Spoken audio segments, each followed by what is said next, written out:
BJP आत्मनिर्भर भारत कार्यक्रम आरंभ आत्मनिर्भर भारत संकल्प अभियान आज आरंभ हो डिसेम्बर मास पर्यंत चलो 90 दिन धरी यह कार्यक्रम राज्य में चलो बोली सांबादिक सम्मेलन में कहते बीजेपी राज्य सभापति मनमोहन सामल। दीनदयाल उपाध्याय जन्म जयंती ठारू अटल बिहारी वाजपेयी जन्म जयंती पर्यंत चलो स्वदेशी किणवा स्वदेशी बिकिबा यह वार्ता समस्त पाखरे पहुंचब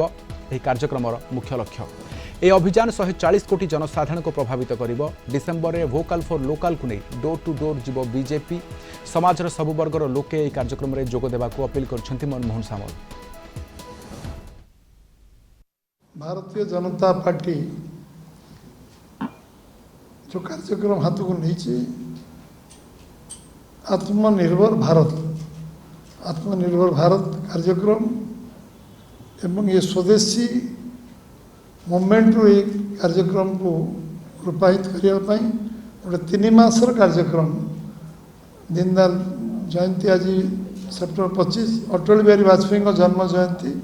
डिसेम्बर 25 ये 90 दिन धरी ये कार्यक्रम चलो। आज सारा देश रे जमती शारदा भाई कहले गोटे नूतन आशार संचार हो युव समाज जे पूरा 140 कोटी लोक भर 72 भाग युवक आज विश्व रे भारतवर्ष गोटे युव भारतवर्ष बोली कहले अत्युक्ति हेनी एवं ये संकल्प को सबू लोक को जोड़वा एवं सबू लोक को स्वदेशी आंदोलन में अनुप्राणित करवा प्रेरित करवा